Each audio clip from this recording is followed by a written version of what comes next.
ప్రభు పేరిట మీకు ప్రత్యేకమైన నా వందనాలు. ప్రభునందు ప్రియమైనటువంటి దేవుని జనాంగమా, ఈ రోజును బట్టి 2వ సమూయేలు గ్రంథం 7వ అధ్యాయము 12వ వచనమును మనం చదివినట్టయితే దావీదు కనపడుతున్నాడు మనకి. దావీదు గారు దేవునికి మందిరం కట్టాలని చాలా కుతూహలంతో ఉండేవాడు. చాలా సంతోషము, నేను దేవునికి మందిరం కట్టాలి అని అనుకుని సామగ్రి అంతా కూడా ఏర్పాటు చేసేవాడు. తర్వాత దేవుడు, దావీదు, నీ చేతుల మీదుగా మందిరం కట్టొద్దు, నీ తరువాత నీ సంతానాన్ని నేను హెచ్చిస్తాను, నీ కుమారుడు సొలొమోను చేత నా మందిరాన్ని కట్టిస్తాను. అయ్యో ఏంటి ఇలా అన్నాడు దేవుడని దావీదు చాలా బాధపడతాడు. కారణం ఏంటంటే దేవుని మందిరాన్ని కట్టాలని ఆసక్తి దావీదులో ఎక్కువగా ఉండేది. అప్పుడు దావీదుని ఎప్పుడైతే కట్టొద్దు అన్నాడంటే, ఎందుకు కట్టొద్దు అన్నాడు? ఆయన చేతులకు రక్తం అంటుకున్న నీ చేతులతో నా మందిరాన్ని కట్టొద్దు. పాపము చూసారండి, మందిరాలు కట్టాలన్నా సేవ చేయాలన్నా దేవుని ప్రణాళిక ఉండాలి, దేవుని చిత్తం ఉండాలి. అంతగా ప్రయాసపడ్డాడు, కానీ దేవుడు దావీదు చేత మందిరాన్ని కట్టించలేదు. దేవునికి స్తోత్రం కలుగును గాక. ఆమేన్, హల్లెలూయా. ఈ రోజుల్లో కూడా సేవకులు ఉన్నారు, అలాగే స్వార్థికులు ఉన్నారు. దేవుడు ఎవరికి ఏ తలాంతులు ఇస్తాడో అది ఆయన చిత్తమై ఉన్నది. దేవుని పిలుపుకి తగినట్లుగానే మనం ఉండాలి. అలాగే స్వార్థికులు చాలా గొప్పవాళ్ళు.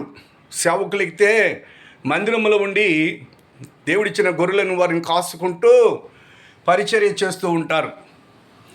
స్వార్థ కొరకు పిలువబడిన వారు దేశాలు, గ్రామాలు, దుర్మార్గులు, భయంకరులు, చీకటి స్థలాలు, మాంత్రికుల మధ్యకి, దెయ్యాల మధ్యకి, బీడబారిన భూములు, నాకులాగా నేను అలాగే వెళ్తుంటాను. కొండ తీర ప్రాంతాలు, అరణ్యాలు. ప్రభువు ఎక్కడికి నడిపిస్తే దేవుని ఆత్మ అక్కడికి వెళ్ళిపోతూ ఉండాలి. స్వార్థికులకు స్వేచ్ఛ ఉండదు. టయానికి భోజనం ఉండొచ్చు, ఉండకపోవచ్చు, ఎక్కడ పడుకోవాలో తెలియదు, నీళ్లు కూడా కొన్నిసార్లు దొరకవు.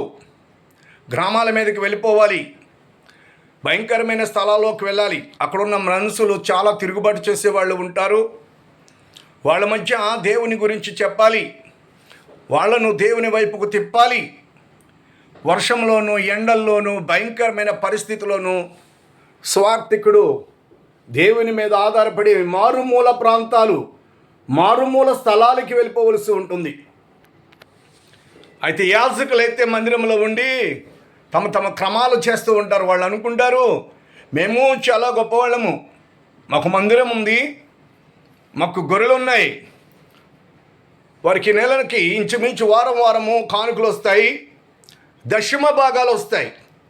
స్వార్థికులు ఎంత కష్టపడి గ్రామాల మధ్యకి, ఇళ్ల మధ్యకి వెళ్ళి వ్యాధితో బాధపడుతున్నటువంటి అతనిలో ఉన్న వ్యాధి అనే దెయ్యాలను వెలగొట్టి శ్రమపడి పరిచర్య చేసి వచ్చినా కానీ వారికి కానుకలు ఇవ్వరు. ఇచ్చినా ఇవ్వకపోయినా స్వార్థికుడు పరిచర్య చేయటం మానడు. దేవుని పిలుపు ఉన్న స్వార్థ పరిచర్య, లోకంలో స్వార్థ పరిచర్య చాలా గొప్పది. హల్లెలూయా. స్వార్థ పరిచర్య మించిన పరిచర్య లేదో. బిల్లీ గ్రహం గారు చూశారు కదండి, ఆయన ఎంత గొప్ప దైవజనుడు, చాలా గొప్ప దైవజనుడు. దేవుని శక్తి ప్రభావముల చేత నింపబడిన ఆయన సభలు పెడుతూ ఉంటే విస్తారమైన జనం లక్షల మీద వచ్చేసేవారు. చూసారా, దేవుడు ఎన్నుకుని అనేక శక్తివంతమైనటువంటి వాక్కును ఆయన నోట పెట్టాడు. పాపం ఆయన పరిచర్య ఏ దేశం వెళ్ళినా, ఏ ప్రాంతం వెళ్ళినా, ఎక్కడ సభలు పెట్టినా, బిల్లీ గ్రహం గారు సభలు అని వినగానే విస్తారమైన దండోర, గొప్ప జనాంగము, చాలామంది వచ్చేసేవారు. అటువంటి ఆయనకి మందిరం లేదు. కారణం, మందిరం ఎందుకు కట్టలేదు? అని కొంతమంది ప్రశ్నించే ఉంటారు. నా దేవుడు నాతో చెప్పలేదు. నా దేవుడు చెప్పి ఉంటే నేను కట్టేవాడిని. దేవునికి స్తోత్రం కలుగును గాక.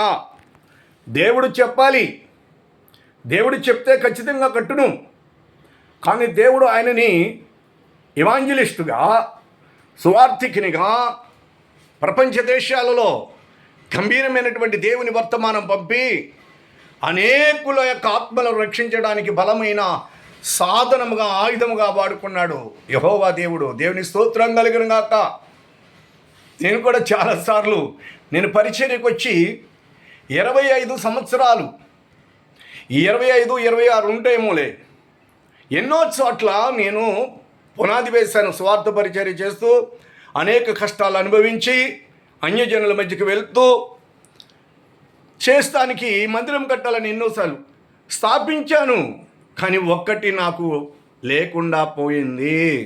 ఎవరో ఒకరికి ఆ మందిరం నందిగామలో, విజయవాడలో, ఎన్ని ఊర్లండి, మా ఈస్ట్ గోదావరి, వెస్ట్ గోదావరి, గుంటూరు, చూసారా, హైదరాబాదు, ఇలాగా వెళ్ళి వాక్సం చెప్పి ఆ ప్రాంతాన్ని దున్ని చిన్న పాకో చిన్న గుడిసో వేస్తే కొంతకాలానికి మరలా అది నాకు ఉండేది కాదు.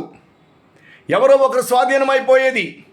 నేను చాలా వేదన పడి ఏడుస్తూ ప్రార్థన చేసేవాడిని. ఏంటి ప్రభువా, ఇంత కష్టపడి పరిచర్య చేసి వాళ్ళని బలపరిచి స్వార్థక నాయన వాక్యం చెప్పి మందిరము ప్రారంభించితే ఏ ఒక్క మందిరము కూడా లేకుండా పోయింది. ఎన్నో మందిరాలకు పునాది వేశాను నేను. పునాది వేయటం వరకే, ఆ ప్రాంతాన్ని దున్నటం వరకే. దున్నించిన తర్వాత కర్రలపాతి దాన్ని బలపరిచి ఏదో ఒక చిన్న రేకుల చెట్టు కింద వేస్తే అది నాకు ఉండేది కాదు. చాలా పోయాయి. ఎలాగా వదిలేసేవాడిని, నేనే వదిలేసేవాడిని పోన్లేని. దేవుడు నన్ను పిలిచిన పిలుపు చెప్పాడు, నువ్వు మందిరము కట్టడానికి నేను అంగీకరించలేదు. స్వార్థ పరిచర్య చేయటకే నేను నిన్ను పిలిచాను. 4 గోళ్ల మధ్య ఉండి యాజకత్వం చేసి దైవజనుడిగా, సేవకుడిగా ఉండటానికి కాదు. వెళ్ళాలి, భయంకరమైన ప్రాంతాలకు వెళ్ళాలి. కువైట్ దేశంలో నేను రక్షింపబడ్డాను. మహాశ్రమ అనుభవించాను. అక్కడ ప్రభువు నన్ను అక్కడ పట్టుకున్నాడు. హైదరాబాదులో స్వార్థ ప్రకటించాను, బొంబాయిలో స్వార్థ ప్రకటించాను, విజయవాడ, ఇకపోతే ఈస్ట్ గోదావరి, నర్సాపురంలో, పాలకొల్లులో, ఎన్నో ఊర్లండి, రావులపాలెం, రాజమండ్రి, కాకినాడ, ఇలా చెప్పుకుంటూ వస్తే ఇటు అంతర్వేది సైడు, ఇటులా వినుకొండ, పేరుపాలెము, దెబ్బలపల్లిపాలెము, ఏటుమండి, ఇక భయంకరమైన ఊర్లు, రుస్తుబాద, ఆ తూర్పుతాళ్ళు, ఇక చెప్పలేము. ఇక చెప్పాలంటే కృష్ణలంక, అలాగలాగా బందరు, ఇవన్నీ చెప్పుకుంటూ ఇవన్నీ చూసుకుంటూ ఎన్నో ఊర్లు ఇంకా కొన్ని మర్చిపోతున్నాను. చివరికి విజయవాడలో కూడా చాలా కాలం రాణి గారి తోటను చాలా బాధకరంగా ఎంత సేవ చేశానో. శనివారం వెళ్ళేవాడిని, ఆదివారం ఆరాధన క్రమం చూసుకుని ఒకరింట చెప్పి అలాగా ఆ యొక్క రాణిగారి తోట, బాప్టిస్ట్పేట, పూర్ణానందపేట, ఫుద్దూస్ నగరు, సింగ్ నగరు, ఇకపోతే భవానీపేట, చిట్టనగరు, కంచికిచెర్ల, హట్టడ్వర్త, నందిగామ, ఇంకా విజయవాడ తర్వాత నందిగామ, కొనగంచి తర్వాత ఇంకా ఊర్లు ఉన్నాయి. ఆ కొనగంచి ప్రాంతం అంటే పాలకొల్లో ఉన్నటువంటి పీటర్సన్ కమలమ్మ గారు తమ బంధువుల దగ్గరికి అప్పుడు పంపినప్పుడు ఎండిఓ ఆశీర్వాదం గారు, ఎండిఓ పిచ్చమ్మ గారు తమ కుటుంబంలో నన్ను చేర్చుకుని స్వార్థ పరిచర్య చేయించు. అక్కడి నుంచి నా స్వార్థ సేవా పరిచర్య విస్తరించింది. తర్వాత ఇంకా నరసరాపేట, ఇటు బిల్లా వస్తే జగ్గైపేట, ఇలాన్ని చూసుకుంటూ ఇలా చెప్పుకుంటారు. రాజమండ్రి, ఇవన్నీ చెప్పుకుంటూ వచ్చేసా చాలా సంవత్సరాలుగా. ఇంకా పోతే ఇటు లాస్ట్ ఫైనల్గా ఇప్పుడు ఎట్టు వచ్చాను అంటే గుంటూరు అవతల ఉంటున్న నరసరాపేట, వినుకొండలో కొచ్చర్ల, ఈపూరు, అగ్నిగుండాలు, ఊడిజర్ల, చెప్పాలంటే దర్శి, ఇంకేంటి చింతల చెరువు, నడిగడ్డ, బొల్లాపల్లి అడవులు, రామలాపాడు అడవులు, రామలాపురము, ఎర్రపాలెము, ఎర్రగుంటపాలెము, కుంత, శ్రీశైలము, ఇక ఏంటి చాలా ఊర్లు, ఇంకా మర్చిపోతున్నాను ఆ ఊర్ల పేర్లు చెప్పలేక. చాలా ఊర్లండి. ఎన్ని ఊర్లు తిరుగుతున్నాను. నల్లమల్లి దగ్గరికి బోర్డరు. ఇవన్నీ తిరిగి తిరిగి సేవ చేస్తున్నా. ఎక్కడ ప్రారంభించానో దేవుడు ఎక్కడికి నడిపించాడో చూడండి. నర్సాపురం ప్రాంతం అంతా కూడా దండయాత్ర స్వార్థ ప్రకటించడానికి ఆడవాళ్ళని తీసుకుని వెళ్ళి స్వార్థ పత్రికలు పంచిపెట్టి ఒక్కొక్క ఏరియా చెప్పేయడం జరిగింది. అలాగే అన్ని ఊర్లు వెళ్ళిపోయాయి. చాలా ఊర్లన్నీ అయిపోయాయి. ఎక్కడ తినేవాడినో, ఎక్కడ పడుకునేవాడినో, ఎక్కడికి వెళ్తే అక్కడ నా దేవుడు నా కోసం ఎవరో ఒకరిని, ఏదో ఒక కుటుంబం నా కోసం ఏర్పరిచేవారు. తర్వాత ఇప్పుడు ఇంకా చెప్పలేను, చాలా ఊర్లు నాకు రాదు. ముటుకులు అనే ఊరు, అక్కడ కూడా అరణ్యాలు దాటుకునే వెళ్ళాలి. ఇంకా అకపాలెము, అప్పుడు చెప్పలేమండి. చాలా ఊర్లండి. ఇన్ని ఊర్లు, ఎన్ని దేశాలు, ప్రాంతాలు తిరుగుతున్నాను, ఇంకా తిరుగుతూనే ఉన్నాను. నేను వెళ్ళి వారి సహాయం కోరను. నాకున్నదే వారికి పెడుతూ ఉంటాను. బైబిళ్ళు పంచిపెడుతుంటాను కొన్నిసార్లు, వస్త్రాలు పంచిపెడుతుంటాను కొన్నిసార్లు, బ్యాగులు ఇస్తుంటాను. దేవుడు నాకు ఏది ప్రేరేపిస్తుంది, ఏ ప్రాంతంలో సభలు పెట్టాలంటే ఆ ప్రాంతంలో సభలు పెడుతూ ఉంటాను. ఆ ప్రాంతానికి నన్ను పిలిచింది ఇమానుయేలు పాస్టర్ గారు, ఊడిజాల ప్రాంతం. ఫస్ట్ కొండ మీద ప్రసంగం, ఎత్తైన కొండ. పాపం ఆయన లేరు, ప్రభునందుకు నిద్రించారు. ఇప్పుడు అదే కొండ మీద దేవయ్య, సేవకుడు దేవయ్యని దేవుడు ఎన్నుకున్నాడు. సహోదరుడు దేవయ్య అంత కొండ మీద బలమైన మందిరం కట్టాడు.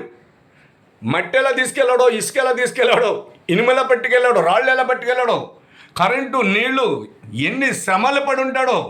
ఫస్ట్ నేను వెళ్ళి అక్కడ సభలు పెట్టించిన తర్వాత ఇమ్మానుయేలు గారి ద్వారా నేనే మాట్లాడాను. ఆ రోజు ఆ 2 దినములు అక్కడ ఉండి ఇక్కడ గొప్ప విస్తారమైన సేవ పరిచర్య జరుగుతుందని చెప్పా. అలాగే ఇప్పుడు ఎక్కడెక్కడ ఏం చెప్పాను అవన్నీ నా ప్రభు నెరవేర్చేశాడు.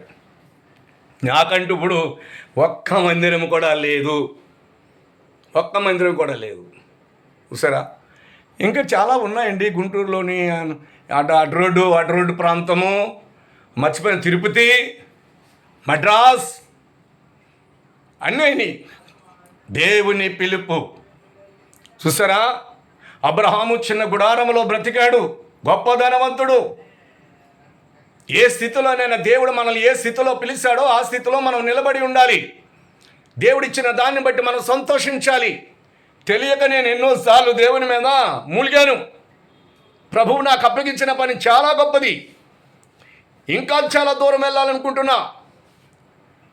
కాబట్టి నా సాక్ష్యము దేవుని రక్షణ స్వార్థ ఎన్నెన్నో ప్రాంతాలకు వెళ్ళి చెప్పడంలో, ప్రజలకు కావలసిన సహకారంలో కూడా నేను సహకరిస్తూ ఎన్నో మందిరాలు దర్శిస్తున్నాను.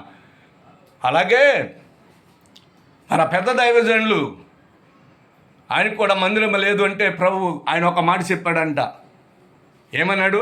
దేవుడు నాకు చెప్తే నేను మందిరాన్ని కట్టేవాడు, దేవుడు నాకు చెప్పలేదు. అవునండి, మందిరం కట్టడం అంటే ఎలా కొలమా? దేవుని పిలుపు ఉండాలి. ఈ వైఎస్ఆర్ నగర్లో కూడా ఆదివారం ఆరాధన పెట్టి లక్షవారము ప్రార్థనా కూడుకలు పెడితే వచ్చిన వాళ్ళకి కానుకలు ఇచ్చి భోజనాలు పెట్టి పంపించేవాడిని. కరోనా వచ్చిన తర్వాత శిథిలమైపోయింది. ఇక పాలకోలు కమలమ్మ గారి ఇంటికాడ కొన్ని సంవత్సరాలు అక్కడ జరిపించడం కూడా జరిగింది. ఎన్నెన్నో ప్రాంతాలు, ఇటు గుడిమాల, గొంది, అంతర్వేది, చాలా ఊర్లండి. ఎన్నో ప్రాంతాల్లో, ఎన్నో ఊర్లో, మల్కీపురం, రాజోలు, జగనపేట, ఇటుపోతే ఇప్పుడు ఇటున్నానంటే ఈ బొల్లాపల్లి అడవులకేసి ఉంటున్నా. బొల్లాపల్లి, రామలాపాడు అడవులు. గొప్ప దేవుడు, దేవునికి ఘనత కలుగును గాక. దావీదు అందుకు అంగీకరించి తన కుమారుడైన సౌలు కాలంలో మందిరం కట్టబడింది. దేవుడు మనల్ని పిలిచిన పిలుపు తగ్గింపు జీవితం కావాలి. నేను అనుకునేవాడిని నాకంటే వెనకాల వచ్చినటువంటి చిన్న చిన్న సేవకులు అయ్యో వారు ఇంత డెవలప్ అయిపోయారు, కార్ల మీద తిరుగుతున్నారు, అఫీషియల్స్ బిల్డింగు. నా ప్రభువా ఏంటి తెలుసో తెలియక నేను అంటూ ఉండేవాడిని. నిజమేనండి, శ్రమపడాలి, లాభం ఆశించకూడదు, డబ్బులు ఇవ్వండి డబ్బులు ఇవ్వండి డబ్బులు ఇవ్వండి అని అడగకూడదు, ప్రజలను ఇబ్బంది పెట్టకూడదు, ప్రజల మీద ఆధారపడకూడదు, దేవుని మీద ఆధారపడి సేవ చేయి. ఆయనే నిన్ను పోషిస్తాడు, నీ ప్రతి అవసరము తీరుస్తాడు. కాలు నడకతో ఎన్నెన్నో కిలోమీటర్లు కొండలు ఎక్కలేక ఎక్కి పరిచర్య కోసం. అర్థమైందా? అలాగా కానుకలు వచ్చినా రాకపోయినా, ఇచ్చినా ఇవ్వకపోయినా స్వార్థికులకి కానుకలు ఇవ్వరు. చెప్తున్నాను కదా, ఇవ్వరంటే ఇవ్వరు. చర్చలకు పట్టుకెళ్ళి యాజకుడి దశం భావిస్తారు. ఈ స్వార్థికుడు తినక తాగక ఉండి లేక శ్రమలు పడి బాధలు పడి రకరకాల దెయ్యాలు, రకరకాల జబ్బులు, రకరకాల మనసులు, రకరకాల ప్రాంతాలు, చీకటి స్థలాలు, భీకర స్థలాలు, భయంకర స్థలాల మధ్యకి వెళ్ళబడే సేవకుడు కాదు, స్వార్థికుడు. స్వార్థికుడు గొప్పవాడు. స్వార్థ పరిచర్య సేవ చాలా గొప్పది, చాలా గొప్పది. నేను దాన్ని మెచ్చుకున్నాను. ప్రభువా, ఎన్ని కష్టాలైనా పర్వాలేదు, స్వార్థ పరిచర్య నీవు అప్పగించిన దాంట్లో శ్రమైనను కష్టమైనను నేను కష్టాన్ని కష్టంగా ఎంచుకోను. ఉడిజర్ల ప్రాంతం వెళ్ళినప్పుడు, అలాగే కొచ్చర్ల వెళ్ళినప్పుడు సాల్మోన్ బ్రదరు మంచివాడు, సేవకుడు, సాకరంగా ఉంటాడు. యెషేవు ఉంటాడు. అక్కడ ఒక దేవుడు మాకు ఒక బావగారిని ఇచ్చాడు, ఆయన పేరు రంజీ గారు. మాకు చెల్లి ఉంది. అలాగా ఎక్కడికి వెళ్తే అక్కడ అన్నలు, ఎక్కడికి వెళ్తే అక్కడ తల్లులు, ఎక్కడికి వెళ్తే అక్కడ చెల్లెళ్ళు. ఇప్పుడు రెంటపాలెం కూడా వెళ్ళాం. రెంటపాలెంలో కూడా ఒక చెల్లినిచ్చాడు దేవుడు, దావీదు బుజ్జమ్మ. అక్కడ కూడా ముటుకుల ప్రాంతము. ఇవన్నీ అరణ్యాల మధ్య గురించి వెళ్ళిపోయే గ్రామాలు, చిన్న చిన్న గ్రామాలు, దూర గ్రామాలు వెళ్ళాలి, స్వార్థను ప్రకటించాలి, ప్రభునామముని కంటే ఘనమైనటువంటి పరిచర్య చేయాలి, నిజదేవుని మనం తెలియచేయాలి, వెల్లడి చేయాలి. ఎంత దుర్మార్గంగా ఉంటారో తాగేసి అలాంటి వాళ్ళ మధ్యకి వెళ్ళి ధైర్యంగా వాక్యం చెప్పాలి, ప్రజలకు వాక్యం చెప్పాలి. బిలిగ్రహం గారి గురించి చూసారా? ఆయన ఎంత తగ్గింపు. తీరా పోసి ఆయన ఇల్లు కూడా చిన్న ఇల్లు అంట. చూసారండి, ఆయన ఎంత గొప్ప సేవకుడయ్యుండి కొద్దిపాటి జీవితాన్ని చిన్న ఇంటిలో నివాసము చేసి, మందిరం ఏమీ లేదు, దేశాలన్నీ తిరిగినటువంటి మహానుభావుడు. సువార్త పరిచర్య యాజకత్వం కంటే, సేవకుల కంటే, మందిరాల కంటే గొప్పది సువార్త పరిచర్య. దేవుడు పిలిచిన పిలుపుకి లోబడి ఉండాలి, ప్రభు యొక్క పిలుపుకి లోబడి ఉండాలి. మనల్ని మనం తగ్గించుకుని దేవుడు ఏది ఇస్తే దానినే ఘనంగా ఎంచుకోవాలి. ఈనాడు ప్రభువు ఎంతమంది జనాంగాన్ని నాకు ఇచ్చాడో, ఎన్ని ఊర్లు, ఎన్ని గ్రామాలు, ఎన్ని మండలం, ఎన్ని జిల్లాలు, ఎన్ని ప్రాంతాల్లో నేను తిరుగుతున్నాను. 2017లో విజయవాడలో నన్ను కిడ్నాప్ చేశారు. పట్టపగలు 12 గంటల నరికి విజయవాడ బైపాస్ రోడ్డు, దాని ఏమంటే బెంచ్ సర్కిల్, కాదండి, సిటీ బస్ స్టాండ్ దగ్గర తెలిసిన వాళ్ళలాగా కారు ఎక్కమన్నారు. కారు ఎక్కేసాను. ఆ కారు మీద తీసుకెళ్తూ నేను రాణి గారితో అటు దిగాలి అంటే దౌర్జన్యం చేసి తీసుకుపోయారు. నన్ను చంపడానికి ప్రయత్నం చేశారు. బైబిల్ లాక్కున్నారు, బ్యాగులు లాక్కున్నారు. ఏదో మొత్తం మీద ప్రభు వలన బ్రతికి బయటపడ్డాను. ఏడ్చి ప్రార్థన చేశా, ప్రభువా అప్పుడే నా జీవితం ముగిసిపోతుందా? ఈ దొంగలకు నేను అప్పగించావా, దుర్మార్గులకి? పర్వాలేదులే, నేను ఇంకా ఎక్కువ స్వార్థ పరిచర్య చేయాలని కోరుకుంటున్నానయ్యా. ఆ కృష్ణ గోదావరి బ్రిడ్జి దాటి తీసుకుపోయారు. నా ప్రార్థన దేవుడు విని దొంగల బారి నుండి నన్ను రక్షించాడు. అయిపోయింది అనుకున్నాను నా బ్రతుక్కు. దొంగిలించారు, కిడ్నాప్ చేశారు, బ్యాగ్ అంతా తీసుకున్నారు, బైబిల్ అంతా తీసుకున్నారు. 2017 మధ్యాహ్నం 1 గంటకి కేకలు పెడుతుంటే అందరూ చూస్తున్నారు, కానీ ఎవరో అడ్డుకోలేదు. కారులో నుండి చేతులు బయటకెట్టి రక్షించడం ఎవడో రక్షించలేదు. రక్షకుడు దేవుడే. అయితే మత మార్పిడి గురించి నేనేం చెప్పను. మతం మారిపోయింది అన్నో నిత్య జీవము, రక్షణ మార్గం. ప్రభు చెప్పినట్లుగా నేనే మార్గమును, జీవమును, సత్యమునై ఉన్నాను.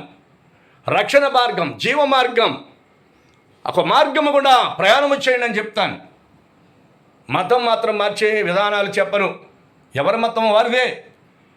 ప్రభువు పిలిచిన పిలుపులో నమ్మకముగా ఉండి మనం పరిచయం చేయాలి.